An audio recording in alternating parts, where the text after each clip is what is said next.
ഏതൊക്കെയാണ് previous questions, എങ്ങനെയൊക്കെയാണ് questions വന്നിട്ടുള്ളത് എന്നുള്ളത്. അതായത് നിങ്ങൾ പഠിച്ച മൊഡ്യൂളിൽ നിന്ന് ഏതൊക്കെ രീതിയിലാണ് ക്വസ്റ്റ്യൻ ചോദിച്ചിട്ടുള്ളത്. Hi all. അപ്പം നമ്മളൊരു എക്സാമിൻ്റെ ഓൾറെഡി നിങ്ങൾ അപ്ലിക്കേഷനൊക്കെ കൊടുത്ത് പ്രിപ്പറേഷനൊക്കെ സ്റ്റാർട്ട് ചെയ്തിട്ടുണ്ടായിരിക്കും അല്ലേ. അപ്പോൾ നമുക്കറിയാം നമ്മളെ ഈ ഒരു KCB വർക്കർ എന്ന് പറയുന്ന എക്സാമിനേഷൻ നമ്മളിപ്പോൾ സാധാരണ രീതിയിൽ ഇപ്പോൾ നമുക്ക് നോട്ടിഫിക്കേഷൻ വന്ന് എക്സാമിന് അപ്ലൈ ചെയ്യേണ്ട ഡേറ്റ് കഴിഞ്ഞു, എക്സാമിന് അപ്ലൈ ചെയ്തു, നിങ്ങൾ ഓൾറെഡി പ്രിപ്പറേഷൻ സ്റ്റാർട്ട് ചെയ്തിട്ടുണ്ടായിരിക്കും. ഈ പ്രിപ്പറേഷൻ സ്റ്റാർട്ട് ചെയ്തവർക്കും ഇനിയിപ്പോൾ പ്രിപ്പറേഷൻ സ്റ്റാർട്ട് ചെയ്തിട്ടില്ല, പ്രിപ്പറേഷൻ സ്റ്റാർട്ട് ചെയ്തിട്ടില്ല, ഇനിയിപ്പോൾ എന്നാണ് എക്സാം വരിക, അപ്പോൾ അതിൻ്റെ ഒരു മുന്നോടിയായിട്ടൊക്കെ പ്രിപ്പറേഷൻ സ്റ്റാർട്ട് ചെയ്യാം എന്ന് കരുതി നിൽക്കുന്നവരാണെങ്കിലും ഓൾറെഡി ഞാൻ പറയുന്നു പ്രിപ്പറേഷൻ സ്റ്റാർട്ട് ചെയ്യേണ്ട ടൈമാണ് കേട്ടോ. നിങ്ങൾ നല്ല രീതിയിൽ തന്നെ പ്രിപ്പറേഷൻ സ്റ്റാർട്ട് ചെയ്യേണ്ട സമയമായിട്ടുണ്ട്. അതിന് നല്ല രീതിയിൽ നിങ്ങൾ ആ ഒരു നമ്മളെ ഇപ്പോഴുള്ള ആ ഒരു ടെൻറ്റേറ്റീവ് സിലബസ് ഒക്കെ അനുസരിച്ചിട്ട് അല്ലേ, ഇപ്പോൾ നമ്മളൊക്കെ ഫോക്കസ് ചെയ്തുകൊണ്ടിരിക്കുന്ന സിലബസ് ഒക്കെ അനുസരിച്ചിട്ടുള്ള ഒരു പ്രിപ്പറേഷൻ നിങ്ങൾ എന്ത് ചെയ്യണം, നല്ല രീതിയിൽ ഫോക്കസ് ഔട്ട് ചെയ്ത് കൊണ്ടുപോകേണ്ട ഒരു സമയമാണ് ഇപ്പോൾ അത് കേട്ടോ. അപ്പോൾ അതിൽ നമുക്കറിയാം നമ്മളൊരു എക്സാം എന്ന് പറയുന്നത് പല മേഖലകളിലും നമ്മൾ അറിയുന്നുണ്ട്. അതായത് എക്സാം നടത്താനുള്ളൊരു മാസമായിട്ട് ശരിക്കും ഈ ഒരു സെപ്റ്റംബർ അതുപോലെ തന്നെ ഒക്ടോബർ നവംബർ അല്ലെ മാസങ്ങളിലൊക്കെ, അതായത് സെപ്റ്റംബർ ഒക്ടോബർ നവംബർ മാസങ്ങളിലൊക്കെ എക്സാം നടത്തുക എന്നുള്ളൊരു പ്ലാനിങ്ങോടെ PSC പോകുന്നുണ്ട് എന്നുള്ള രീതിയിലാണ് നമ്മൾ എന്ത് ചെയ്യുന്നത് ഇപ്പോൾ അറിയുന്നത് അല്ലേ. അപ്പം അങ്ങനെ ഒരു സെപ്റ്റംബർ മാസത്തിൽ നമുക്ക് എക്സാം വരികയാണെന്നുണ്ടെങ്കിൽ, അതായത് ഇപ്പം ഞാൻ ഓൾറെഡി പറഞ്ഞു പ്രിപ്പറേഷൻ സ്റ്റാർട്ട് ചെയ്തവർ ഓൾമോസ്റ്റ് അതിൻ്റെ ഒരു ലെവലപ്പ് ചെയ്ത് എത്തിയിട്ടുണ്ടായിരിക്കും അല്ലേ. അതായത് പ്രിപ്പറേഷൻ്റെ ഒരു ലെവലിലേക്ക് എത്തിയിട്ടുണ്ടായിരിക്കും. ഓൾമോസ്റ്റ് അവർക്ക് ആ ഒരു സിലബസ് എന്താണെന്ന് അറിയുന്നുണ്ടാവും. സിലബസ് അനുസരിച്ചിട്ട് അവർ പഠിച്ചു തുടങ്ങിയിട്ടുണ്ടാവും അല്ലേ. ഇനി ഇപ്പോൾ പ്രിപ്പറേഷൻ സ്റ്റാർട്ട് ചെയ്യുന്നത്, അപ്പോൾ ഞാനിപ്പോൾ ഈ പറയുമ്പോൾ ചിലപ്പോൾ സെപ്റ്റംബറിൽ തുടങ്ങുകയാണ് എന്നുള്ള രീതിയിൽ ഇപ്പോൾ തന്നെ നമുക്ക് ആ പ്രിപ്പറേഷൻ സ്റ്റാർട്ട് ചെയ്തിട്ട് ആ ഒരു ലെവലിലേക്ക് എത്താം എന്നുള്ള കൺസെപ്റ്റിൽ എത്തുന്ന, അല്ലെങ്കിൽ ആ ഒരു ലെവലിലേക്ക് എത്താം എന്നുള്ളതിന് ഒരു ഇതെല്ലാം കൺസെപ്റ്റ് ഒന്നും അല്ല കേട്ടോ. എത്താമെന്ന കൺസെപ്റ്റ് തന്നെ ഉള്ളൂ. കാരണം അങ്ങനെ ഒരു സിലബസേ നമ്മളെ കയ്യിലുള്ളൂ. ആ ഒരു സിലബസ് അനുസരിച്ച് നമ്മൾ പഠിച്ചാലും മതി അല്ലേ. അപ്പോൾ അത് നിങ്ങൾക്ക് വളരെ ഫോക്കസ് ഔട്ട് ചെയ്തിട്ട് വളരെ നല്ല രീതിയിൽ ആ ഒരു ടേംസ് എടുത്ത് നിങ്ങൾ മുന്നോട്ട് പോവുകയാണെന്നുണ്ടെങ്കിൽ നിങ്ങൾക്ക് എന്ത് ചെയ്യാൻ പറ്റുന്നുണ്ടായിരിക്കും. അതായത് മുന്നോട്ട് പോവുക എന്ന് പറയുന്നത് ഇപ്പോൾ അവർ ഓൾറെഡി നിങ്ങൾക്ക് അറിയാലോ, നിങ്ങളൊപ്പം കോമ്പറ്റീറ്റീവ് വേണ്ട ആൾക്കാരാണ് അല്ലേ. ഇപ്പോൾ പ്രിപ്പറേഷൻ ഓൾറെഡി സ്റ്റാർട്ട് ചെയ്തത് പല ആളുകളും എന്ത് ചെയ്യുന്നുണ്ട്, വളരെ മുന്നേ പ്രിപ്പറേഷൻ സ്റ്റാർട്ട് ചെയ്തിട്ടുണ്ട് കേട്ടോ. അപ്പോൾ അവരൊപ്പം നിങ്ങൾ എത്തണമെന്നുണ്ടെങ്കിൽ അതിന് കറക്റ്റായിട്ടുള്ളൊരു ടൈമും കറക്റ്റായിട്ടുള്ളൊരു സ്റ്റഡി പ്ലാനും നമ്മളെ കയ്യിൽ വേണം അല്ലേ. അതായത് നമുക്ക് എന്ത് ചെയ്യാനുള്ള എവിടെയും മിസ് ചെയ്യാനൊന്നുമില്ല എന്നുള്ള രീതിയിൽ എന്ത് ചെയ്യണം, നമ്മൾ മുന്നോട്ട് പോകണം അല്ലേ. അതായത് നമുക്ക് എന്ത് ചെയ്യണം, മാക്സിമം യൂട്ടിലൈസ് ചെയ്ത് മാക്സിമം ഹാർഡ് വർക്ക് ചെയ്തിട്ട് നമ്മൾ എന്ത് ചെയ്യണം, വർക്കൗട്ട് ചെയ്താലേ നമുക്ക് എന്ത് ചെയ്യാൻ പറ്റുന്നുണ്ടാവുള്ളൂ, ആ ഒരു എക്സാം നമുക്ക് ക്രാക്ക് ചെയ്യാൻ വേണ്ടി പറ്റുന്നുണ്ടാവുള്ളൂ അല്ലേ. അപ്പോൾ അങ്ങനെയുള്ളവർക്ക് വേണ്ടിയിട്ടും അതേപോലെ തന്നെ ഇനി ഒരു റിവിഷൻ പ്ലാനൊക്കെ നോക്കുന്നവർക്ക് വേണ്ടിയിട്ടുമാണ് നമ്മൾ എന്ത് ചെയ്യുന്നത്, ഇങ്ങനെ ഒരു 80 days പ്ലാൻ എന്ന് പറഞ്ഞിട്ട് നിങ്ങൾക്ക് തരുന്നത് കേട്ടോ. 80 days സ്റ്റഡി പ്ലാൻ എന്നുള്ള രീതി നിങ്ങൾക്ക് തരുന്നത്. ഈ ഒരു 80 days സ്റ്റഡി പ്ലാൻ എന്നുള്ളത് നിങ്ങൾക്ക് PDF ആയിട്ടും അവൈലബിൾ ആയിരിക്കും. അത് നിങ്ങൾക്ക് എന്ത് ചെയ്യാം, ജസ്റ്റ് ഒന്ന് കോൺടാക്ട് ചെയ്താൽ കിട്ടുന്നതായിരിക്കും കേട്ടോ. അപ്പോൾ അങ്ങനെ ഒരു 80 days സ്റ്റഡി പ്ലാൻ ആണ് നമുക്ക് എന്ത് ചെയ്യുന്നത്, നമ്മൾ എന്ത് ചെയ്യുന്നത്, നിങ്ങൾക്ക് വേണ്ടി പ്രൊവൈഡ് ചെയ്യാൻ വേണ്ടി പോകുന്നത് അല്ലേ. അപ്പോൾ ഇതിനകത്ത് നമ്മൾ എന്ത് ചെയ്യുന്നത് വെച്ചാൽ കറക്റ്റായിട്ട് ഇപ്പം നമ്മളെ കയ്യിലുള്ള ആ ഒരു ടെൻറ്റേറ്റീവ് സിലബസ് അനുസരിച്ചിട്ട് ആ സിലബസ് ഫോക്കസ് ഔട്ട് ചെയ്തിട്ടാണ് നിങ്ങൾക്ക് എന്ത് ചെയ്യുന്നത്, ഈ ഒരു 80 days സ്റ്റഡി പ്ലാന്. ഇതിനകത്ത് റിവിഷൻസ് പറയുന്നുണ്ട്. അതേപോലെ തന്നെ നമ്മുടെ MCQ ഡിസ്കഷൻസ്, അതായത് MCQ നിങ്ങൾ എങ്ങനെ പ്രിപ്പയർ ചെയ്യണം, MCQ നിങ്ങൾ എങ്ങനെ ഡിസ്കസ് ചെയ്യണം. അതായത് MCQ നിങ്ങൾ ഡിസ്കസ് ചെയ്യാന്ന് പറയുമ്പോൾ MCQ നോക്കിയിട്ട് അതിൻ്റെ ആൻസേഴ്സ് എങ്ങനെ വരുന്നുണ്ടായിരിക്കും. അതായത് നമുക്ക് എന്തൊക്കെ ആൻസേഴ്സിൽ നെഗറ്റീവ് വന്നിട്ടുണ്ട്, ഏതൊക്കെ ആൻസേഴ്സ് ആണ് നമുക്ക് കിട്ടാതെ വരുന്നത്, ഇനിയും നമ്മൾ എവിടെയൊക്കെ ഇനിയും പഠിക്കണം. കാരണം നമ്മൾ ഓൾറെഡി പഠിച്ചു തുടങ്ങുമ്പോൾ തന്നെ ഇനിയും നമ്മൾ ഏതൊക്കെ ഭാഗങ്ങൾ ഇമ്പ്രൂവ് ചെയ്യാനുണ്ട്, ഇങ്ങനെയുള്ള കാര്യങ്ങളെല്ലാം ഉൾപ്പെടുത്തിയിട്ടാണ് നമ്മൾ എന്ത് ചെയ്യുന്നത്, പറയാൻ വേണ്ടി പോകുന്നത് കേട്ടോ. ഈ ഒരു ടോപ്പിക്ക് നമ്മൾ പറയാൻ വേണ്ടി പോകുന്നത്, അതായത് ഈ ഒരു സ്റ്റഡി പ്ലാൻ നമ്മൾ പറയുന്നത് അല്ലേ. അപ്പോൾ 80 days സ്റ്റഡി പ്ലാൻ ആണ് എന്ത് ചെയ്യുന്നത്, നമ്മുടെ KCB വർക്കർ എക്സാമിന് ഒരു KCB വർക്കർ ആവുക എന്നുള്ള രീതിയിൽ നമുക്ക് എന്ത് ചെയ്യാണ്, ഒരു 80 days സ്റ്റഡി പ്ലാൻ നമുക്ക് നോക്കാം അല്ലേ. എങ്ങനെയാണ് നമുക്ക് ആ ഒരു 80 days കൊണ്ട് നമുക്ക് ഈ ഒരു സിലബസ് കവറപ്പ് ചെയ്യാൻ പറ്റുന്നുണ്ടാവുക. സിലബസ് വെറുതെ കവർ ചെയ്താൽ പോരാ, എങ്ങനെ നമുക്ക് എന്ത് ചെയ്യാം, നമുക്ക് കറക്റ്റായിട്ട് ജോലി കിട്ടുന്ന രീതിയിലേക്ക് എന്ത് ചെയ്യാൻ പറ്റുക, മുന്നോട്ട് അല്ലേ. അതായത് ജോലി കിട്ടുക എന്ന് പറഞ്ഞു കഴിഞ്ഞാൽ ഒരു ഹയർ റാങ്കിൽ നമുക്ക് എത്തുക എന്നുള്ള രീതിയിൽ നമുക്ക് മുന്നോട്ട് പോകാമെന്നുള്ളതാണ് നമ്മൾ നോക്കാൻ വേണ്ടി പോകുന്നത് കേട്ടോ. അപ്പോൾ ഇതിനകത്ത് ഒരു 80 days സ്റ്റഡി പ്ലാനിൽ ഞാൻ ആദ്യം ഒരു 1ാമത്തെ ദിവസം മുതൽ 80ാമത്തെ ദിവസം വരെയുള്ള പ്ലാനാണ് നിങ്ങളോട് പറയുന്നത്. അപ്പോൾ 1ാമത്തെ ദിവസം മുതൽ 80ാമത്തെ ദിവസം വരെയുള്ള പ്ലാന് പറയുമ്പോൾ നമ്മൾ സാധാരണ ഏറ്റവും ആദ്യം തുടങ്ങേണ്ടത്, നിങ്ങൾ ഏറ്റവും ആദ്യം തുടങ്ങേണ്ടത്, ഏറ്റവും ഫസ്റ്റ് ഡേയിൽ തുടങ്ങേണ്ടത്, ഫസ്റ്റ് ഡേയുടെ മുന്നേ തുടങ്ങണം ശരിക്കും എന്താണ്, അതായത് ഞാനിപ്പോൾ എൻ്റെ ഈ വീഡിയോ കാണുന്നതിൻ്റെ കൂടെ തന്നെ ഈ വീഡിയോ കണ്ടു കഴിഞ്ഞാൽ നിങ്ങൾ ആദ്യം ചെയ്യേണ്ട കാര്യം എന്താണ്, ഇങ്ങനെ തുടങ്ങുന്ന ആളുകൾ ആദ്യം ചെയ്യേണ്ട കാര്യം എന്താണ്, പോയിട്ട് ഈ സിലബസ് ഡൗൺലോഡ് ചെയ്യാം കേട്ടോ. എവിടെ നിന്ന് ഡൗൺലോഡ് ചെയ്യാം? നമുക്ക് പല സോഴ്സസ് ഉണ്ട്. കേരള PSCയുടെ വെബ്സൈറ്റിൽ നിന്ന് തന്നെ ഡൗൺലോഡ് ചെയ്യാൻ പറ്റുന്നതാണ്.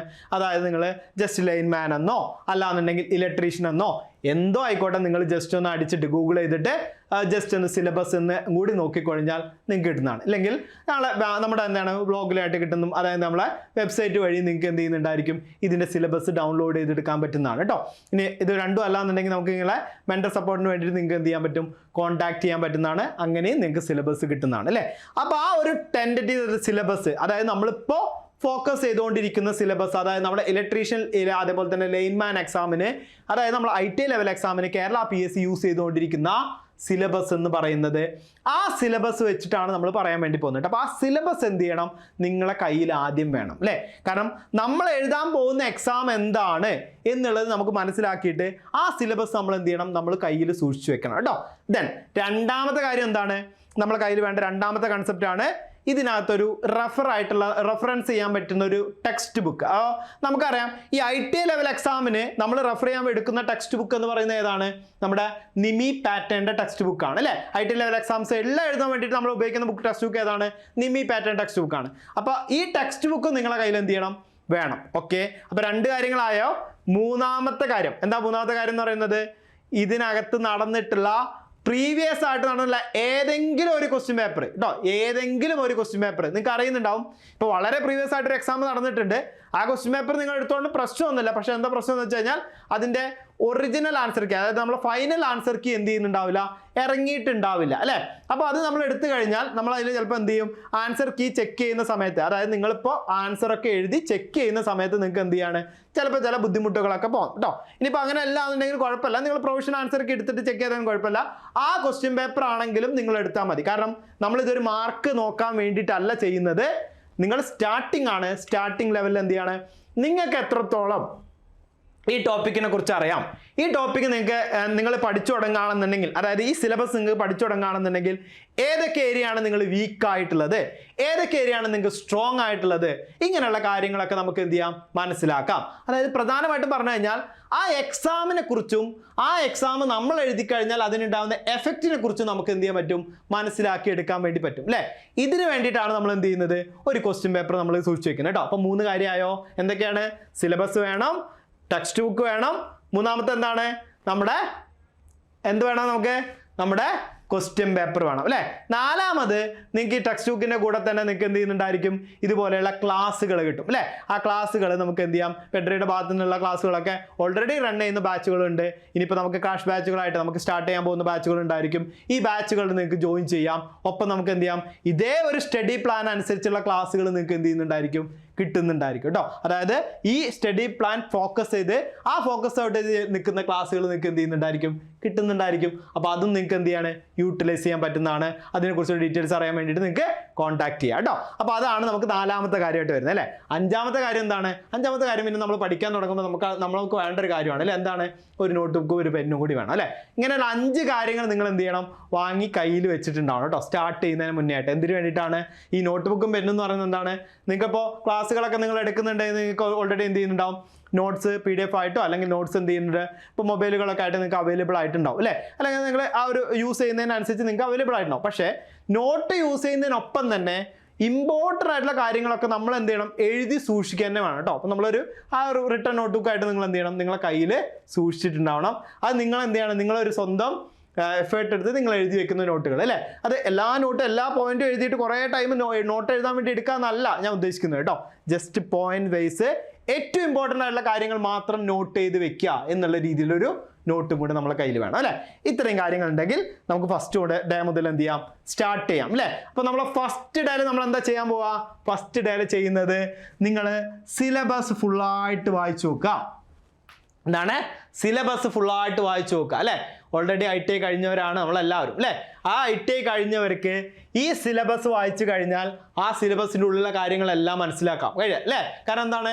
ITIയിൽ നമ്മൾ പഠിച്ചുള്ള സിലബസ് ആണ്. പഠിച്ച അത്ര പോലും ഈ സിലബസിനകത്ത് ഇല്ല എന്ന് തന്നെ കേട്ടോ. നമ്മൾ പഠിച്ച അത്ര പോലും ഈ സിലബസിനകത്ത് എന്തില്ല? ITIയുടെ സിലബസ് ബേസ് ചെയ്തിട്ട് ഇതിനകത്ത് വരുന്നില്ല. അപ്പോൾ എന്താണ് നമുക്ക് മനസ്സിലാക്കാം? ആ സിലബസിൽ എന്താണ് ഉള്ളത് അല്ലേ. ആ നോ യുവർ സിലബസ്, അതാണ് നമ്മൾ ഫസ്റ്റ് ഡേ പറയുന്നത്. ഞാനിവിടെ മൊഡ്യൂൾ 1 എന്നൊക്കെ പറഞ്ഞിട്ട് കൊടുത്തിട്ടുണ്ട്. ജസ്റ്റ് സ്റ്റാർട്ടിംഗ് ഡേ ആണ്, മൊഡ്യൂൾ 1 ഒന്നുമില്ല. ജസ്റ്റ് നമ്മൾ സ്റ്റാർട്ടിംഗ് ഡേ ആണ് എന്ത് ചെയ്യുന്നത്, നമ്മൾ എന്ത് ചെയ്യാണ്, സിലബസ് എന്താന്നുള്ളത് മനസ്സിലാക്കി തുടങ്ങുക അല്ലേ. ദെൻ അടുത്തത് അന്നേ ദിവസം തന്നെ നിങ്ങൾ എന്ത് ചെയ്യണം, ആ ഒരു സിലബസ് മനസ്സിലാക്കിയതിന് ശേഷം ആ ക്വസ്റ്റ്യൻ പേപ്പർ നമ്മൾ എടുത്തു വെക്കാൻ പറഞ്ഞിട്ടുള്ള ക്വസ്റ്റ്യൻ പേപ്പർ ഉണ്ടല്ലോ, ആ ക്വസ്റ്റ്യൻ പേപ്പർ എടുത്തിട്ട് എന്ത് ചെയ്യുക, വർക്കൗട്ട് ചെയ്ത് നോക്കുക കേട്ടോ. ക്വസ്റ്റ്യൻ പേപ്പർ എടുത്തിട്ട് എന്ത് ചെയ്യുക, വർക്കൗട്ട് ചെയ്ത് നോക്കുക. വർക്കൗട്ട് ചെയ്ത് നോക്കുമ്പോഴാണ് നിങ്ങൾക്ക് മനസ്സിലാവുക ഞാൻ നേരത്തെ പറഞ്ഞ കാര്യം. അതായത് എങ്ങനെയാണ് നമ്മൾ ഈ എക്സാമിന് പഠിച്ചു തുടങ്ങേണ്ടത്, അതായത് നമ്മൾ എത്ര ഡെപ്തിൽ പഠിക്കണം, എന്തൊക്കെ രീതിയിൽ അല്ലെങ്കിൽ ഏതൊക്കെ രീതിയിലാണ് നമുക്ക് എന്ത് ചെയ്യുന്നത്, ക്വസ്റ്റ്യൻസ് ചോദിച്ചു വരുന്നത് അല്ലേ. അതായത് നമ്മൾ ഒരു ക്വസ്റ്റ്യൻസ് എങ്ങനെയൊക്കെയാണ് നമുക്ക് ചോദിക്കുന്നുണ്ടാവുക എന്നുള്ള കൺസെപ്റ്റ് ഒക്കെ നമുക്ക് എന്ത് ചെയ്യും, മനസ്സിലാവും. അതേപോലെ തന്നെ ഞാൻ നേരത്തെ പറഞ്ഞിട്ടുണ്ട്, നിങ്ങളുടെ സ്ട്രെങ്ത് എന്താണ്, നിങ്ങളെ വീക്ക്നെസ് എന്താണ് അല്ലേ. സ്ട്രെങ്ത് വീക്ക്നെസ് പറഞ്ഞു കഴിഞ്ഞാൽ നമ്മൾ നോർമലി നമ്മൾ ഇന്റർവ്യൂവിനൊക്കെ പറയുന്ന പോലെ സ്ട്രെങ്ത് വീക്ക്നെസ് അല്ല കേട്ടോ. നമ്മൾ ഈ സിലബസിനനുസരിച്ച് നമ്മൾ പഠിച്ചിട്ടുള്ള ഭാഗം അല്ലേ, സിലബസ് ഓൾറെഡി നിങ്ങൾ കണ്ടു, സിലബസിനനുസരിച്ചിട്ട് നമുക്കറിയുന്ന കാര്യങ്ങൾ വെച്ചിട്ട് നമുക്ക് ഇനിയും നല്ല രീതിയിൽ ഫോക്കസ് ചെയ്തിട്ട് ഔട്ട് ചെയ്ത് പഠിക്കേണ്ട ഭാഗങ്ങൾ ഏതാണ്, നിങ്ങൾക്ക് ഇപ്പം തന്നെ എത്രത്തോളം മാർക്ക് സ്കോർ ചെയ്യാൻ പറ്റുന്ന ഭാഗങ്ങൾ ഏതാണ്, നിങ്ങൾക്ക് നല്ല രീതിയിൽ കൺഫ്യൂഷൻസ് വരുന്ന ഫാക്റ്റുകൾ ഏതാണ്, ഇങ്ങനെയുള്ള കാര്യങ്ങളൊക്കെ നമുക്ക് എന്ത് ചെയ്യും, ഇതിനകത്തുനിന്ന് മനസ്സിലാക്കി എടുക്കാൻ പറ്റും. അപ്പോൾ ഫസ്റ്റ് ഡേയിൽ ശരിക്കും എന്താണ്, നമ്മൾ സ്വന്തമായിട്ട് അനലൈസ് ചെയ്തു അല്ലേ, നമ്മളെ തന്നെ അനലൈസ് ചെയ്തു. ഒപ്പം നമ്മൾ എന്ത് ചെയ്യാണ്, നമ്മൾ ഇനി എത്ര സമയം, എത്ര മണിക്കൂർ, എത്ര ഡേയ്സ് ഇതിന് വേണ്ടിയിട്ട് മാറ്റി വെക്കാം എന്നുള്ള രീതിയിൽ നമ്മൾ എന്ത് ചെയ്തു, കറക്റ്റായിട്ടൊരു മോട്ടിവേറ്റഡ് ലൈൻസ് ആയിട്ട് നമ്മൾ ഇത് ചെയ്തു അല്ലേ. അപ്പോൾ അങ്ങനെ നമ്മൾ എന്ത് ചെയ്തു, ഒന്നാമത്തെ ദിവസം നമ്മൾ കഴിഞ്ഞു. രണ്ടാമത്തെ ദിവസം മുതൽ നമ്മൾ എന്ത് ചെയ്യാണ്, ഞാൻ തുടങ്ങുന്നത് മൊഡ്യൂൾ 1 തൊട്ട് തന്നെ തുടങ്ങുക കേട്ടോ. കാരണം നിങ്ങൾ നോക്കിയപ്പോൾ നിങ്ങൾക്ക് നിങ്ങളുടെ വീക്ക് ഏരിയ, നിങ്ങളുടെ സ്ട്രോങ് ഏരിയ കാര്യങ്ങളൊക്കെ നിങ്ങൾ കണ്ടുപിടിച്ചിട്ടുണ്ടായിരിക്കും. എന്നാലും നിങ്ങൾ തുടങ്ങുമ്പോഴോ ഫണ്ടമെന്റൽസ് തന്നെ തുടങ്ങാം, ഏറ്റവും ബേസിക്സ് തന്നെ തുടങ്ങാം. കാരണം നമ്മൾക്ക് ഇലക്ട്രിക്കൽ തന്നെയാണ്, അപ്പോൾ അതുകൊണ്ട് വലിയ പ്രശ്നമൊന്നുമില്ല. നമ്മൾ എന്ത് ചെയ്താൽ മതി, ആ 1 മുതൽ ലാസ്റ്റ് വരെ എന്നുള്ള രീതി തന്നെ പഠിച്ചു പോയാൽ മതി, സിലബസ് ബേസ് ചെയ്തിട്ട് തന്നെ പഠിച്ചു പോയാൽ മതി കേട്ടോ. അപ്പോൾ അതിൽ നമ്മൾ എന്ത് ചെയ്യാം, നമ്മളെ മൊഡ്യൂൾ 1 നിന്ന് നമുക്ക് സ്റ്റാർട്ട് ചെയ്യാം. മൊഡ്യൂൾ 1 നിന്ന് സ്റ്റാർട്ട് ചെയ്യാം. മൊഡ്യൂൾ 1-നകത്ത് നമുക്ക് എന്താണുള്ളത്, ഫണ്ടമെന്റൽസ് ഓഫ് ഇലക്ട്രിസിറ്റി ഉണ്ട്, വോൾട്ടേജ് കറന്റ് റെസിസ്റ്റൻസ് ഉണ്ട്, ഫ്ലക്സ് ആൻഡ് സോൾഡറിംഗ് ടെക്നിക് ഉണ്ട്, പ്രോപ്പർട്ടി ഓഫ് റെസിസ്റ്റൻസ് ഉണ്ട്, then conductor insulator and semi conductor, types of wires and cables. Then അവസാനമായിട്ട് അതായത് ഈ മൊഡ്യൂള് തീരുന്ന അന്ന് കേട്ടോ, മൊഡ്യൂള് തീരുന്ന അന്ന്, അതായത് ഇവിടെ 7ാമത്തെ ദിവസം 7 ദിവസം വരെ, അതായത് മൊഡ്യൂൾ 1 തുടങ്ങി 1, 2, 3, 4, 5, 6ാമത്തെ ദിവസം, മൊഡ്യൂൾ 1-ന്റെ 6ാമത്തെ ദിവസം കേട്ടോ. കാരണം 7ാമത്തെ ദിവസം എന്ന് പറയുന്നത് 1ാമത്തെ ദിവസം നമുക്ക് എന്താണ്, നമ്മൾ ആ ഒരു സിലബസും കാര്യങ്ങളൊക്കെ ആയിട്ട് പോയിട്ടുണ്ട് അല്ലേ. അപ്പോൾ നമുക്ക് 6 ദിവസം എന്ത് ചെയ്തു, ആ മൊഡ്യൂളിന് വേണ്ടി കിട്ടി, പഠിക്കാൻ വേണ്ടി കിട്ടി കേട്ടോ. 6 ദിവസം കൊണ്ട് നമ്മൾ ഉണ്ടാക്കുന്ന ഒരു 80 ഡേയ്സ് സ്റ്റഡി പ്ലാൻ ആണ്. 6 ദിവസം കൊണ്ട് നമ്മൾ എന്ത് ചെയ്യണം, ആ ഫസ്റ്റ് മൊഡ്യൂള് കംപ്ലീറ്റ് ചെയ്തിരിക്കണം. അപ്പോൾ ഇതാണ് ഞാൻ പറഞ്ഞത് കേട്ടോ. ഇതിനകത്ത് നിങ്ങൾക്ക് എന്താണ്, ചിലപ്പോൾ ആ സ്ട്രെങ്ത് വീക്ക്നെസ് നോക്കുമ്പോൾ നിങ്ങൾക്ക് ആ മൊഡ്യൂൾ കുറച്ചും കൂടി ഈസി ആയിട്ടുള്ള മൊഡ്യൂൾ ആയിരിക്കും അല്ലേ. അപ്പോൾ നിങ്ങൾക്ക് വേണമെങ്കിൽ ചിലപ്പോൾ അത് 5 ദിവസം കൊണ്ട് കംപ്ലീറ്റ് ചെയ്യാൻ പറ്റിയിട്ടുണ്ടാവും. പക്ഷേ വേണ്ട, 6 ദിവസം കൊണ്ട് തന്നെ നിങ്ങൾ കംപ്ലീറ്റ് ചെയ്യുക. 6 ദിവസം കൊണ്ട് കംപ്ലീറ്റ് ചെയ്തിട്ട് ഇനി 7ാമത്തെ ദിവസം, അവിടെയാണ് നമുക്ക് ഏറ്റവും ഇമ്പോർട്ടൻ്റ് ആയിട്ടുള്ള കാര്യം. കാരണം നമ്മൾ ഈ പഠിച്ചത് വെറുതെ പഠിച്ചു പോയിട്ട് കാര്യമില്ല, നമുക്ക് അതിനൊപ്പം തന്നെ വേണ്ട ഒരു കൺസെപ്റ്റാണ് റിവിഷൻ. റിവിഷൻ എന്ന് പറഞ്ഞാൽ എന്താണ്, ഇത് ലാസ്റ്റ് എല്ലാം കൂടെ കൊണ്ട് ഒന്നിച്ച് റിവിഷൻ ചെയ്യുക എന്നല്ല പറയുന്നത് കേട്ടോ.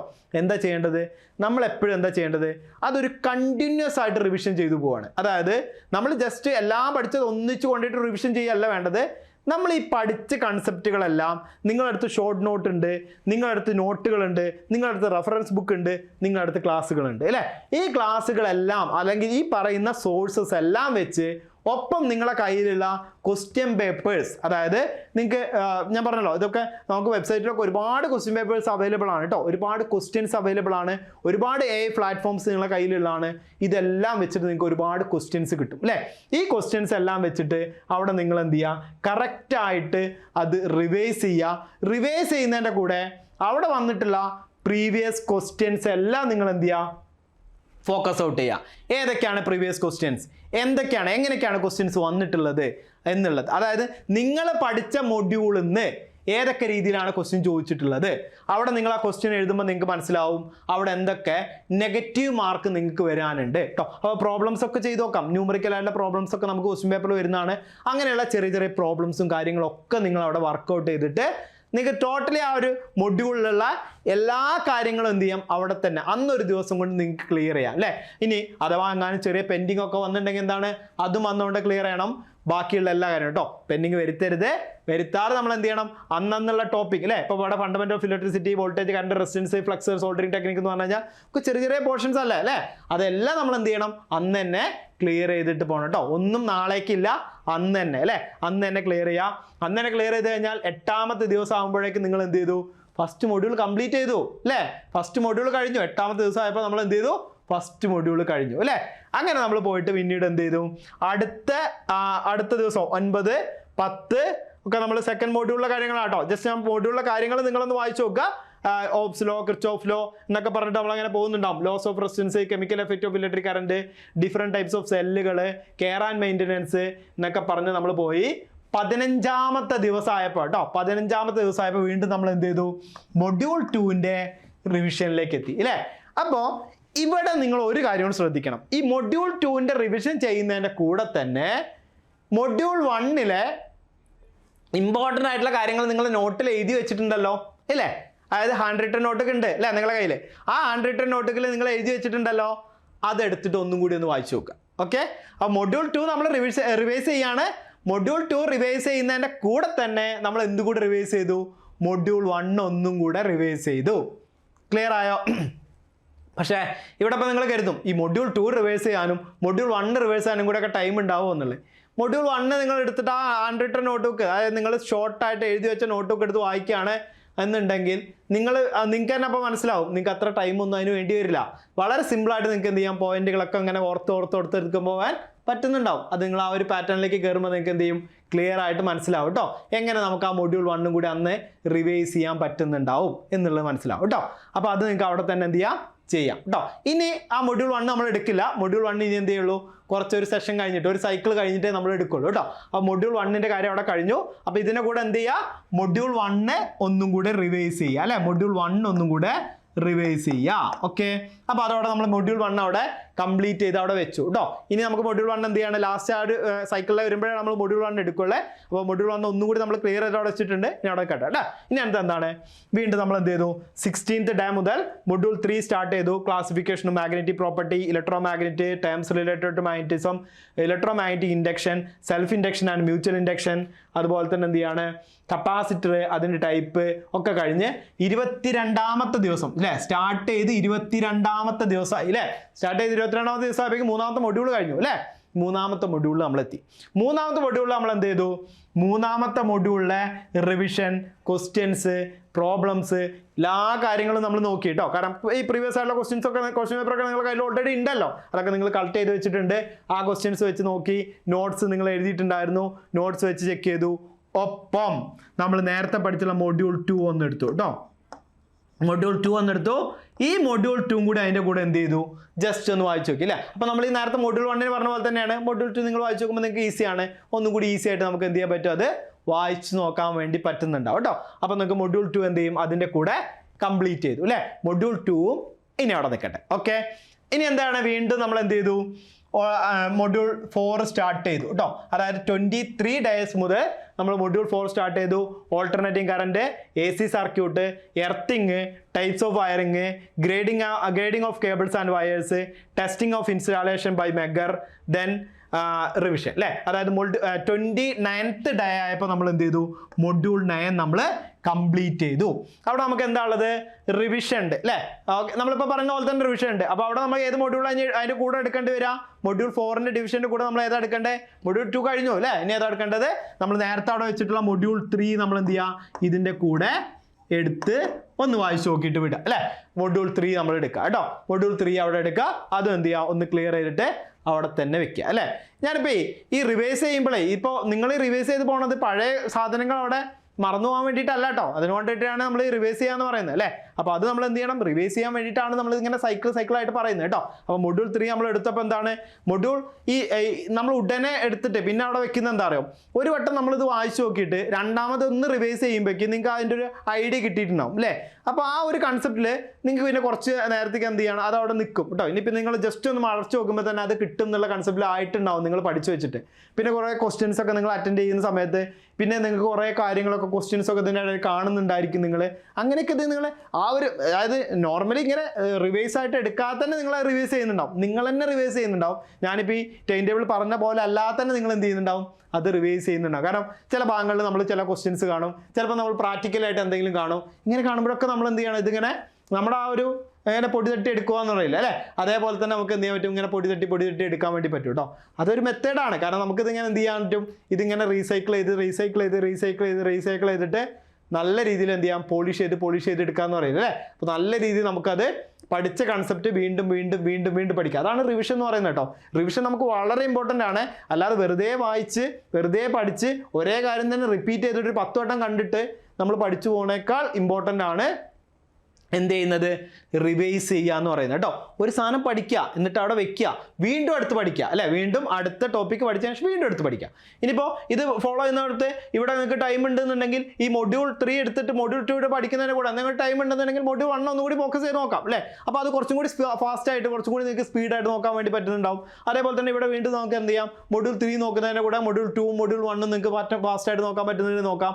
അടുത്തൊരു ദിവസം വെക്കരുത്, അന്നത്തെ ദിവസം തന്നെ എന്ത് ചെയ്യണം, കംപ്ലീറ്റ് ചെയ്യുന്ന രീതിയിൽ കേട്ടോ. അതും നമുക്ക് അവിടെ പറഞ്ഞിട്ടുള്ള കാര്യങ്ങൾ കംപ്ലീറ്റ് ചെയ്തിട്ടാണ് നിങ്ങൾ നോക്കേണ്ടത് കേട്ടോ. ഇതിനൊരു ടൈം ടേബിളോ ഒന്നും ഞാൻ പറയുന്നില്ല, അത് നിങ്ങളാണ് ഡിസൈഡ് ചെയ്യേണ്ടത്. കാരണം എന്ന് വെച്ച് കഴിഞ്ഞാൽ നിങ്ങൾക്ക് അറിയുന്നുണ്ടാവും, ഓരോരുത്തർ നമ്മളിപ്പോൾ എല്ലാ കൺസെപ്റ്റിലും പറയുന്നതാണ്, ഈ വർക്ക് ചെയ്യുന്നവരുണ്ടായിരിക്കും, വീട്ടിൽ സ്ഥിരമായിട്ട് ഇരുന്ന് പഠിക്കുന്നവരുണ്ടായിരിക്കും, ഇപ്പോൾ നിങ്ങൾ ജസ്റ്റ് സ്റ്റാർട്ട് ചെയ്യാൻ വേണ്ടിയിട്ടൊക്കെ ലീവ് എടുത്ത് പഠിക്കുന്നവരൊക്കെ ഉണ്ടായിരിക്കും അല്ലേ. അതായത് ഇപ്പോൾ വർക്ക് ചെയ്തുകൊണ്ടിരിക്കുകയായിരുന്നു ഇതുവരെ, ഇനിയിപ്പോൾ ഇങ്ങനെ ഒരു 80 ഡേയ്സ് സ്റ്റഡി പ്ലാന്, നമുക്കൊരു സെപ്റ്റംബറിലൊക്കെ എക്സാം വരികയാണെന്നുണ്ടെങ്കിൽ 80 ഡേയ്സ് ഇനി അല്ലെങ്കിൽ ഒരു 90 ഡേയ്സ് ഒക്കെ ഇനി ഉണ്ടല്ലോ, ആ ഒരു കൺസെപ്റ്റിൽ വരുന്നുണ്ടാവില്ല. കാരണം ഈ ഒരു ഡേറ്റും കാര്യങ്ങളൊക്കെ എന്താണ്, ഓൾമോസ്റ്റ് നമുക്കൊരു ഓഗസ്റ്റിലെ കൺഫർമേഷൻ ഇപ്പോൾ ഓൾറെഡി വന്നു കഴിഞ്ഞതാണ് അല്ലേ. വന്ന് നടന്നുകൊണ്ടിരിക്കുന്ന കൺസെപ്റ്റാണ്, കഴിഞ്ഞുകൊണ്ടിരിക്കുന്ന കൺസെപ്റ്റാണ്. അപ്പോൾ അടുത്തെന്താണ്, ഓഗസ്റ്റ് സെപ്റ്റംബർ ആയി ഇനി ഇല്ലേ. അപ്പോൾ അതിൽ നമുക്ക് വരാനായി, ഇനി സെപ്റ്റംബർ ആണെന്നുണ്ടെങ്കിൽ ഇപ്പോൾ അത് അടുത്ത മാസങ്ങളൊക്കെ ആണെന്നുണ്ടെങ്കിൽ നമുക്ക് കുറച്ചും കൂടി ഡേയ്സ് കിട്ടുന്നുണ്ട്. അപ്പോൾ നമുക്ക് എന്ത് ചെയ്യണം, ഇതിനനുസരിച്ച് കുറച്ചും കൂടി ടൈം നമുക്ക് അവിടെ എടുക്കാം അല്ലേ. റിവിഷൻ വേണമെങ്കിൽ ഒരു ഡേറ്റും കൂടി റിവിഷന് വേണ്ടിയിട്ട് കൊടുക്കാം. ടോപ്പിക്ക് നമ്മൾ ഇതിനകത്ത് എന്ത് ചെയ്യുക, കവറപ്പ് ചെയ്യുന്ന രീതിയിൽ പോകും കേട്ടോ. അപ്പോൾ ആ ഒരു കൺസെപ്റ്റിൽ നിങ്ങൾ എന്ത് ചെയ്യുക, നോക്കിപ്പോ അല്ലേ. ഇനി മൊഡ്യൂൾ 5 ആണ്. മൊഡ്യൂൾ 5 എന്ന് പറയുമ്പോൾ ഇനി നമ്മളത് ആ ഒരു സൈക്കിൾ അങ്ങനെ പോവുകയാണ് കേട്ടോ. മൊഡ്യൂൾ 5 എന്ത് ചെയ്യാണ്, DC ജനറേറ്റർ അതിൻ്റെ ടൈപ്പ്, EMFification, DC മോട്ടർ അതിൻ്റെ ടൈപ്പ്, സീരീസ് ഷണ്ട് കോമ്പൗണ്ടിൻ്റെ ഒക്കെ ഒരു ഡിസ്ക്രിപ്ഷൻ, ടോട്ടൽ ആയിട്ടുള്ള ഡിസ്ക്രിപ്ഷൻ, അതായത് DC മോട്ടറിൻ്റെ കൺസെപ്റ്റിലാണ് പറയുന്നത്. പിന്നെ സ്റ്റാർട്ടേഴ്സ്, അതിൻ്റെ സ്പീഡ് കൺട്രോൾ തുടങ്ങിയിട്ടുള്ള കഴിഞ്ഞിട്ട് നമ്മൾ മൊഡ്യൂൾ 5ൻ്റെ 36ൽ മൊഡ്യൂൾ 5ൻ്റെ റിവിഷൻ ആയി. അതിൻ്റെ ഒപ്പം നമ്മൾ മൊഡ്യൂൾ 4 ചെയ്യുന്നുണ്ടാവും അല്ലേ, മൊഡ്യൂൾ 4 ചെയ്യുന്നുണ്ടായിരിക്കും. ഇവിടെ മൊഡ്യൂൾ 5 എത്തുമ്പോൾ ഇനി നിങ്ങൾ ചെയ്യേണ്ടത് എന്താണ്, ഇവിടെ നിങ്ങൾ കമ്പൽസറി ആയിട്ട് എന്ത് ചെയ്യണം, മൊഡ്യൂൾ 1 എടുത്തിട്ടുണ്ടാവണം കേട്ടോ. അടുത്തത് എന്താണ്, മൊഡ്യൂൾ 1 എടുക്കണം. മൊഡ്യൂൾ 5 കഴിഞ്ഞ് മൊഡ്യൂൾ 4 നിങ്ങൾ നോക്കുന്നതിൻ്റെ കൂടെ തന്നെ എന്തുകൂടി നോക്കണം. അപ്പോൾ നിങ്ങൾ കുറച്ചുകൂടി ലെവലപ്പ് ചെയ്തേ, നിങ്ങളെ ലെവലൊക്കെ മാറിയിട്ടോ. കാരണം നിങ്ങൾ കണ്ടിന്യൂസ് ആയിട്ട് 36 ദിവസം പഠിച്ചു, ഒരു മാസം കൂടുതൽ പഠിച്ചു അല്ലേ. അപ്പോൾ നിങ്ങൾ എന്ത് ചെയ്തു, നിങ്ങൾ സ്വന്തമായിട്ട് ലെവലപ്പ് ചെയ്തു. അപ്പോൾ നിങ്ങൾക്ക് എന്ത് ചെയ്യാം, ഇനി ആ ദിവസത്തിൽ ഒന്നും കൂടി ഇൻക്രീസ് ചെയ്യാം അല്ലേ. എന്താണ്, നമ്മൾ ആദ്യം പഠിച്ച മൊഡ്യൂൾ 1 ഒന്നും കൂടി എടുത്തു തുടങ്ങി കേട്ടോ. ഈ 5ാമത്തെ മൊഡ്യൂളിൻ്റെ കൂടെ നിങ്ങൾ 1ാമത്തെ മൊഡ്യൂൾ, 4ാമത്തെ മൊഡ്യൂൾ ഓൾറെഡി അവിടെ നോക്കുന്നുണ്ട്, 1ാമത്തെ മൊഡ്യൂൾ എടുത്തിട്ട് ഒന്നും കൂടി എന്ത് ചെയ്തു, നോക്കി തുടങ്ങി. ഓക്കെ, അപ്പോൾ ആ ഒരു ലെവൽ മാറിയല്ലോ അല്ലേ. അപ്പോൾ ലെവൽ നമ്മൾ എന്ത് ചെയ്തു, വീണ്ടും നമ്മൾ ഇൻക്രീസ് ചെയ്തു കേട്ടോ. പിന്നെന്താണ്, മൊഡ്യൂൾ 6 എത്തി. Module 6 3 phase induction motor, 3 phase induction മോട്ടറിൻ്റെ wound rotor, single phase motor, starters അതായത് DOL ഡെൽറ്റ സ്റ്റാർട്ടർ, അതേപോലെ തന്നെ സ്ലിപ്പ് റിംഗ് സ്റ്റാർട്ടറും അതേപോലെ തന്നെ ഓട്ടോ ട്രാൻസ്ഫോമർ സ്റ്റാർട്ടറും, പിന്നെന്താണ് കൺട്രോൾ പാനൽ വയറിംഗ് അല്ലേ. Control panel wiring and module 43 day 43ലെ മൊഡ്യൂൾ 6ലേക്ക് നമ്മൾ എത്തി.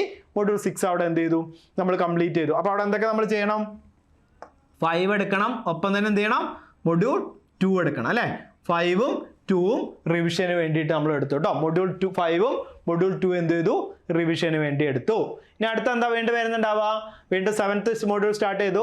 Different types of measuring instruments, different type of measuring ഇൻസ്ട്രുമെന്റ്സിൻ്റെ കൺസെപ്റ്റ് കുറച്ചും കൂടി ഡെപ്തിൽ എടുത്ത് പഠിക്കണം കേട്ടോ. കാരണം അത് നമുക്ക് ആ ഒരു കൺസെപ്റ്റ് വരുന്നുള്ളൂ അല്ലേ. ടോർക്ക്, ട്രാൻസ്ഫോമറിൻ്റെ concept, parallel operation, power transformer, then എന്ത് ചെയ്തു, ലാസ്റ്റ് നമ്മൾ ആ ഒരു കൺസെപ്റ്റ് എടുത്തു കേട്ടോ. അപ്പോൾ പാരലൽ ഓപ്പറേഷനും പവർ ട്രാൻസ്ഫോമർ നിങ്ങൾക്ക് വേണമെങ്കിൽ അങ്ങോട്ട് കൊണ്ട് മാറ്റി പഠിക്കാം. ജസ്റ്റ് നിങ്ങളൊരു ബേസിക് ഇതിനനുസരിച്ച് അങ്ങോട്ടും കൊണ്ട് മാറ്റാം. ഈ ഇതിൽ പഠിച്ചാലും മതി കേട്ടോ. കാരണം പാരലൽ ഓപ്പറേഷൻ കഴിഞ്ഞിട്ട് നമ്മൾ പവർ ട്രാൻസ്ഫോമർ പഠിച്ചാലും ആ ഒരു പവർ ട്രാൻസ്ഫോമർ കൺസെപ്റ്റ് നമുക്ക് എന്ത് ചെയ്യാൻ പറ്റും, പഠിക്കാൻ പറ്റുന്നുണ്ട് കേട്ടോ. അവിടെ മൊഡ്യൂൾ 7 എത്തി. മൊഡ്യൂൾ 7ൻ്റെ കൂടെ എന്ത് ചെയ്യണം, മൊഡ്യൂൾ 6 റിവിഷനും ഒപ്പം തന്നെ എന്ത് ചെയ്യാണ്, നമ്മുടെ ഇവിടെ 3rd മൊഡ്യൂൾ അല്ലേ, 3rd മൊഡ്യൂളിൻ്റെ റിവിഷനും നമ്മൾ എന്ത് ചെയ്യുക, എടുക്കുക അല്ലേ. അങ്ങനെ നമുക്ക് മൊഡ്യൂൾ 7 കഴിഞ്ഞു. മൊഡ്യൂൾ 8 അല്ലേ. Module 8 terms related to illumination അല്ലേ. അതുപോലെ തന്നെ lamp, domestic appliances, semiconductor, diode and rectifier, transistor കേട്ടോ. അപ്പോൾ ഇത്രയും കാര്യങ്ങൾ കഴിഞ്ഞ് മൊഡ്യൂൾ 8 എത്തി. മൊഡ്യൂൾ 8ന്റെ കൂടെ മൊഡ്യൂൾ 4ഉം അതേപോലെ തന്നെ എന്ത് ചെയ്യുന്നുണ്ടായിരിക്കും, മൊഡ്യൂൾ 7ഉം വരുന്നുണ്ടാവും അല്ലേ, 4ഉം 7ഉം വരുന്നുണ്ടായിരിക്കും. ദെൻ ഇവിടെ എന്താണ്, അപ്പോൾ ഇത് നിങ്ങൾ ആ ഒരു സൈക്കിൾ നോക്കണം കേട്ടോ. നിങ്ങൾ എന്നാണ് പഠിച്ചതെന്ന്, മൊഡ്യൂൾ 4 നിങ്ങൾ പഠിച്ചിട്ടുണ്ടായിരുന്നത് അതിൻ്റെ റിവിഷൻ കഴിഞ്ഞ ദിവസം എന്താ നോക്കണം കേട്ടോ. അതായത് ഓൾമോസ്റ്റ് 13 ഡേയ്സിന് മുന്നേ കഴിഞ്ഞതാണ്. ആ സാധനമാണ് ഇപ്പം നമ്മൾ എന്ത് ചെയ്തത് വീണ്ടും 57th ഡേയ്സിൽ എടുത്ത് പഠിക്കുന്നത് കേട്ടോ. അപ്പോൾ അപ്പോഴാണ് ഈ റിവിഷൻ സൈക്കിൾ കംപ്ലീറ്റ് ആവുക കേട്ടോ. റിവിഷൻ കംപ്ലീറ്റ് ആവണം, നമുക്ക് റിവിഷൻ ഇമ്പോർട്ടൻ്റ് ആണ്, ഞാൻ പറഞ്ഞല്ലേ. ആ റിവിഷൻ കംപ്ലീറ്റ് ചെയ്യാനാണ് ഇപ്പോൾ ഇതിങ്ങനെ പറയുന്നത് കേട്ടോ. ഇപ്പോഴാണ് നമുക്ക് കംപ്ലീറ്റ് ആവുക. ദെൻ 58 9th ഡേയിലൊക്കെ 9th മൊഡ്യൂൾ നമ്മൾ സ്റ്റാർട്ട് ചെയ്തു. അതായത് energy resources, hydro energy system, thermal energy system, nuclear, solar, wind, പിന്നെ എക്കണോമിക്സ് എന്ന് പറഞ്ഞു കഴിഞ്ഞാൽ എക്കണോമിക്സ് അല്ല, നമുക്ക് അതിന് വരുന്ന ആ ഒരു ബേസിക് കുറേ ക്വസ്റ്റ്യൻസ് ഉണ്ട് കേട്ടോ. അതായത് നമുക്ക് ഇതുമായിട്ട് റിലേറ്റ് ചെയ്ത് കുറേ കാര്യങ്ങൾ, അതായത് സബ്ബായിട്ട് വരെ കുറേ കാര്യങ്ങൾ നമുക്ക് പഠിക്കാനുണ്ട്. അങ്ങനെയുള്ള കാര്യങ്ങളെല്ലാം നിങ്ങൾ എന്ത് ചെയ്യുക, ആ സമയത്ത് പഠിച്ച് ദെൻ ലാസ്റ്റ് നിങ്ങൾ 9ാമത്തെ മൊഡ്യൂൾ എത്തി. 9ാമത്തെ മൊഡ്യൂൾ എത്തിയപ്പോൾ നമുക്ക് എന്ത് ചെയ്തു, 5ാമത്തെ മൊഡ്യൂളിൻ്റെ റിവിഷൻ നമ്മൾ അവിടെ കഴിഞ്ഞു. ഒപ്പം തന്നെ എന്ത് ചെയ്തു, 8ാമത്തെ മൊഡ്യൂളിൻ്റെ റിവിഷനും എടുത്തു അല്ലേ. ദെൻ 10ാമത്തെ module electric supply system, AC transmission, OH and UG cables, distribution of electric power, DC transmission, comparison of AC and DC transmission. Then വീണ്ടും 10ാമത്തെ മൊഡ്യൂൾ അല്ലേ. അപ്പോൾ നമ്മളിപ്പോൾ ഇവിടെ 5 മൊഡ്യൂൾ കഴിഞ്ഞു. വീണ്ടും എന്താണ്, 6ാമത്തെ മൊഡ്യൂൾ നമ്മൾ വീണ്ടും എടുത്തു. ദെൻ ഇവിടെ എന്താണ്, 9ാമത്തെ മൊഡ്യൂളും എടുത്തു അല്ലേ. ഇത്രയും കഴിഞ്ഞാൽ നിങ്ങൾ ഓൾറെഡി ഇപ്പം എന്താണ്, ഒരു അപ്ഡേറ്റഡ് ആണ്. കാരണം നമ്മൾ ആദ്യം കഴിഞ്ഞ സാധനങ്ങളൊക്കെ 6 മൊഡ്യൂൾ വീണ്ടും നിങ്ങൾ റിവൈസ് ചെയ്തു. 9ാമത്തെ മൊഡ്യൂൾ ഇവിടെ നോക്കിയിട്ടുണ്ട്. പിന്നെ ഒരു 7-8 മാത്രമേ അവിടെ പ്രശ്നമുള്ളൂ. 7-8 ഇപ്പോൾ കഴിഞ്ഞിട്ടേ ഉള്ളൂ അല്ലേ. അതായത് 7-8 ഒക്കെ കഴിഞ്ഞത് വളരെ പ്രീവിയസ് ആയിട്ടുള്ള ദിവസങ്ങളാണ്. നമുക്ക് പറയുമ്പോൾ എന്താണ്, ഒരു 61, 60, ആ ഒരു 50 റേഞ്ചിലുള്ള ദിവസങ്ങളൊക്കെയാണ് നിങ്ങൾ നോക്കിയിട്ടുണ്ടാവുക അല്ലേ. അപ്പോൾ അത് കുഴപ്പമില്ല. കാരണം നിങ്ങൾക്ക് എന്താണ്, അത് റിവൈസ് ചെയ്യുമ്പോഴേക്കും നിങ്ങൾക്ക് അടുത്ത റിവിഷൻ പ്ലാനിൽ എത്തുമ്പോഴേക്കും നിങ്ങൾക്ക് അത് അവിടെ കറക്റ്റായിട്ട് എത്തും കേട്ടോ. എവിടെ എത്തുക, പിന്നെ നിങ്ങൾ സ്റ്റാർട്ട് ചെയ്യുന്ന റിവിഷൻ മാത്രമാണ് അല്ലേ. കാരണം നിങ്ങൾ ഓൾറെഡി എന്ത് ചെയ്തു, നിങ്ങൾ ടോപ്പിക് കംപ്ലീറ്റ് ചെയ്തു. അതായത് 71ാമത്തെ ദിവസം ആയപ്പോഴേക്കും നിങ്ങൾ എന്ത് ചെയ്തു, ടോപ്പിക് കംപ്ലീറ്റ് ചെയ്തു. എന്തായി, 2-2.5 മാസം കൊണ്ട് നമ്മൾ എന്ത് ചെയ്തു, ടോപ്പിക് കംപ്ലീറ്റ് ചെയ്തു അല്ലേ. ടോപ്പിക് കംപ്ലീറ്റ് ചെയ്തതെന്ന് മാത്രമല്ല, വെറുതെ കംപ്ലീറ്റ് ചെയ്തതെന്നല്ല, റിവൈസ് ചെയ്തിട്ട് ആ സൈക്കിൾ കംപ്ലീറ്റ് ചെയ്ത് നമ്മൾ കംപ്ലീറ്റ് ചെയ്തു അല്ലേ. അതായത് ഒരു സൈക്കിളായിട്ട് നമ്മൾ എന്ത് ചെയ്തു, ഞാൻ പറഞ്ഞില്ല നേരത്തെ പോളിഷ് ചെയ്ത് വരിക എന്നല്ലേ, അതേപോലെ നമ്മൾ എന്ത് ചെയ്തു, കംപ്ലീറ്റ് ചെയ്തിട്ടുണ്ട് അല്ലേ. ഇനി നമ്മൾ എന്ത് ചെയ്യേണ്ടത്, ആ മൊഡ്യൂളിനെ വീണ്ടും ഒന്നും കൂടി റിവൈസ് ചെയ്യാം. അപ്പോൾ നമ്മൾ ഓൾറെഡി ഇപ്പോൾ 1ാമത്തെ 2ാമത്തെ മൊഡ്യൂൾ എവിടെ വിട്ടുപോയ മൊഡ്യൂളാണ്, അതിനെ വീണ്ടും തിരിച്ചെടുത്തു, വീണ്ടും നമ്മൾ റിവിഷൻ തുടങ്ങി അല്ലേ. അപ്പോൾ നമുക്ക് ഇവിടെ മാത്രം ഈ 1ാമത്തെ 2ാമത്തെ റിവൈസ് ചെയ്യുന്നതിൻ്റെ കൂടെ തന്നെ ഈ 10ാമത്തെ നിങ്ങൾ ഓൾറെഡി കഴിഞ്ഞ അതിൻ്റെ മുന്നത്തെ റിവിഷനിലുണ്ടാവല്ലോ. അപ്പോൾ അത് എന്ത് ചെയ്യുക, ജസ്റ്റ് ഒന്ന് നോക്കുക. ദെൻ 1ാമത്തെ 2ാമത്തെയും അടുത്ത ദിവസം 72, 73, 74, 75, 76ാമത്തെ ദിവസം ആകുമ്പോഴേക്കും നിങ്ങൾ എന്ത് ചെയ്തു, 9ഉം 10ഉം വരെയുള്ള മൊഡ്യൂള് ഏകദേശം ഒരു 2 times 3 times ഒക്കെ എന്ത് ചെയ്തു, റിവിഷൻ നിങ്ങളത് കഴിഞ്ഞു അല്ലേ. അതായത് എന്താണ്, ഓൾമോസ്റ്റ് ചില മൊഡ്യൂളൊക്കെ 3 times ആയിട്ടുണ്ടാവും, ചില മൊഡ്യൂളൊക്കെ 2 times ആയിട്ടുണ്ടാവും. ഈ 2 times ആയതൊക്കെ വളരെ പ്രീവിയസ് കഴിഞ്ഞ മൊഡ്യൂൾസ് ആയിരിക്കും. 3 times ആയതൊക്കെ എന്താണ്, വളരെ മുന്നേ നിങ്ങൾ പഠിച്ച മൊഡ്യൂൾസ് ആയിരിക്കും അല്ലേ. അങ്ങനെ നിങ്ങളൊന്ന് പോളിഷ് ചെയ്ത് എല്ലാം നിങ്ങളെ കവറപ്പ് ചെയ്ത് എത്തി കേട്ടോ. ഇനിയുള്ള ദിവസങ്ങൾ, അതായത് 77 മുതൽ 80 വരെയുള്ള ദിവസങ്ങൾ നിങ്ങൾ പഠിക്കാനല്ല യൂസ് ചെയ്യുന്നത്, എക്സാം എഴുതാനാണ് യൂസ് ചെയ്യുന്നത്. അതായത് പ്രാക്ടീസ്. നമ്മൾ ഫസ്റ്റ് പേജിൽ നിങ്ങൾക്ക് ഒരു കൺസെപ്റ്റ്, ഒരു സാധനം ഉണ്ടായിരുന്നു അല്ലേ. ആ ഒരു സാധനം റിലേറ്റ് ചെയ്തിട്ടാണ് നമ്മൾ പറയാൻ വേണ്ടത്. എന്താണ് ആ സാധനം എന്ന് പറയുന്നത്, നിങ്ങൾക്ക് ഇവിടെ കാണുന്നുണ്ടായിരിക്കും, plan, prepare, perform and progress എന്ന് പറയുന്നത് അല്ലേ. ഈ പ്ലാൻ ആണ് ഞാനിപ്പോൾ തന്നത്. പ്രിപ്പയർ ചെയ്യേണ്ടത് ആരാണ്, നിങ്ങൾ പ്രിപ്പയർ ചെയ്യണം. നിങ്ങൾ തന്നെ എന്ത് ചെയ്യണം, പെർഫോം ചെയ്യണം. നിങ്ങൾ തന്നെ നിങ്ങളെ പ്രോഗ്രസ് എന്ത് ചെയ്യണം, നോക്കിയിട്ടുണ്ടായിരിക്കണം കേട്ടോ. അപ്പോൾ അതിനുള്ളൊരു സ്മാർട്ട് ആയിട്ടുള്ളൊരു പ്ലാൻ ആണ് നമ്മൾ എന്ത് ചെയ്തിട്ടുള്ളത്, ഇപ്പം നിങ്ങൾക്ക് തന്നിട്ടുള്ളത്. അതിനകത്ത് ഉണ്ടായിരുന്ന ഡെയിലി നമ്മുടെ ടാർഗറ്റ്സ് എങ്ങനെയാണ്, അതേപോലെ തന്നെ ടോപ്പിക് വൈസ് നമ്മൾ കവറേജ് ചെയ്യേണ്ടത് എങ്ങനെയാണ്, നമ്മൾ ഡിസിപ്ലിൻ ആയിട്ട് ഡേ ബൈ ഡേ എങ്ങനെയാണ് നോക്കേണ്ടത്, ഇങ്ങനെയുള്ള കാര്യങ്ങളൊക്കെയാണ് നമ്മൾ എന്ത് ചെയ്തിട്ടുള്ളത്, പറഞ്ഞിട്ടുണ്ടായിരുന്നു അല്ലേ. ആ പറഞ്ഞ കാര്യങ്ങളൊക്കെ നമുക്ക് എന്ത് ചെയ്തു, ഇപ്പം നമ്മൾ പറഞ്ഞ ആ ഒരു 80 days സ്റ്റഡി പ്ലാനിൽ നിങ്ങൾക്ക് തന്നു അല്ലേ. അതാണ് നിങ്ങൾ ക്ലിയർ ആയിട്ട് ഇപ്പം എന്ത് ചെയ്ത് നോക്കാൻ വേണ്ടി പറഞ്ഞത്. അങ്ങനെ നോക്കിയിട്ടാണ് നമ്മൾ എന്ത് ചെയ്തിട്ടുള്ളത്, ഇപ്പോൾ ഈ ഒരു 80 days 80ാമത്തെ ദിവസത്തിൽ നമ്മൾ എത്തിയിട്ടുള്ളത് കേട്ടോ. അതാണ് നമ്മുടെ ലാസ്റ്റ് പറഞ്ഞ പ്രാക്ടീസ് എന്ന് പറയുന്ന കൺസെപ്റ്റ്. 4 ദിവസമാണുള്ളത്. ഞാൻ പറയുന്നു, എക്സാം നീണ്ടു പോവുകയാണെങ്കിൽ അത്രയും ദിവസം നിങ്ങൾ എന്ത് ചെയ്യാണ്, അതായത് എക്സാമിൻ്റെ തലേന്ന് വരെ നിങ്ങൾ ചെയ്യേണ്ട പ്രാക്ടീസാണ്. ഈ പ്രാക്ടീസ് ചെയ്യുമ്പോൾ നിങ്ങൾക്ക് കുറേ കാര്യങ്ങൾ നോക്കാനുണ്ട്. എന്തൊക്കെയാണ്? ഒന്നാമത്തെ കാര്യം, നമുക്ക് എന്തൊക്കെയാണ് വീണ്ടും തെറ്റ് വരുന്ന ഏരിയ, അതായത് നെഗറ്റീവ് മാർക്ക് വരുന്ന ഏരിയ ഏതാണ് എന്നുള്ളത് കറക്റ്റായിട്ട് നിങ്ങൾ മനസ്സിലാക്കി വയ്ക്കുക. ഒപ്പം തന്നെ ഇനിയും നമുക്ക് ഡൗട്ടും കൺഫ്യൂഷൻസും വരുന്ന ഏരിയ ആണ് ഏതൊക്കെയാണെന്നുള്ളത് മനസ്സിലാക്കി വയ്ക്കുക.